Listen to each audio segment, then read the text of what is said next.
Corona महामारी के चलते प्रदेश के पहली से 8वीं तक के स्कूल लंबे समय से बंद है, जिन्हें खोलने की प्राइवेट स्कूल संचालक मांग कर रहे हैं। गौरतलब है कि अभी तक 9वीं से 12वीं कक्षा तक के स्कूल ही खोले गए हैं, लेकिन 8वीं तक के स्कूल अभी भी बंद हैं, जिसके चलते स्कूलों को लगातार खर्चा बढ़ने का हवाला दे प्राइवेट स्कूल संचालक इन्हें खोलने की मांग कर रहे हैं। इसी मांग को लेकर निजी स्कूल संचालकों ने शिक्षा मंत्री के नाम ज्ञापन दे 8वीं तक के स्कूलों को जल्द खोलने की मांग की। प्राइवेट स्कूल संचालकों ने गुरुग्राम के पटौदी में एसडीएम प्रदीप कुमार को ज्ञापन सौंपा। इस ज्ञापन में निजी स्कूल संचालकों की तरफ से कहा गया है कि अब पहली क्लास से लेकर 8वीं क्लास तक के स्कूलों को भी शुरू कर देना चाहिए, जिससे स्कूलों में बढ़ते हुए खर्चे कम हो पाए, क्योंकि कोरोना के चलते जिस तरह से स्कूल बंद रहे हैं उससे प्राइवेट स्कूल संचालकों को काफी घाटा उठाना पड़ रहा है।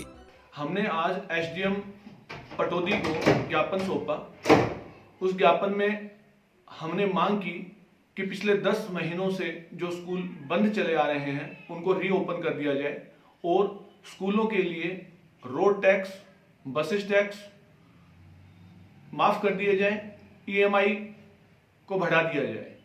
ऐसी अनेक मांगे हमने रखी कि जिससे बच्चों का भविष्य बेहतर ढंग से आगे बढ़ सके, क्योंकि पिछले कुछ समय से ऑनलाइन क्लासेस प्रारंभ हो रही है, लेकिन ऑनलाइन क्लासेस में वो पढ़ाई नहीं हो पाती जैसा हम समझते हैं।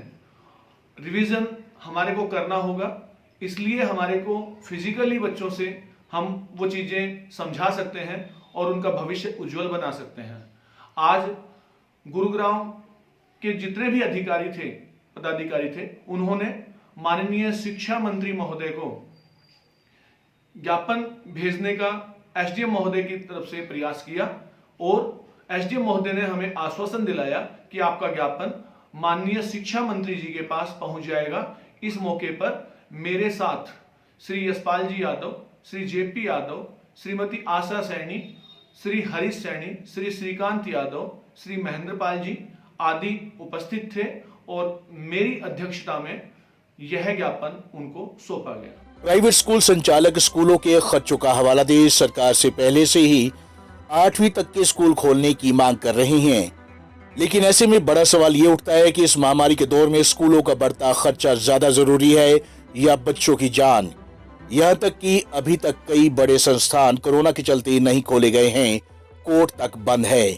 साफ है कि सिर्फ बढ़ते खर्चों के चलते छोटे छोटे बच्चों की जिंदगी से खिलवाड़ करने का प्राइवेट स्कूल संचालकों को कोई हक नहीं है, और जब तक महामारी पर पूरी तरह से कंट्रोल ना हो, कम से कम छोटे छोटे बच्चों को तो स्कूल से दूर ही रखना चाहिए। पंजाब केसरी टीवी चंडीगढ़ के लिए गुरुग्राम से नीरज वशिष्ठ की रिपोर्ट।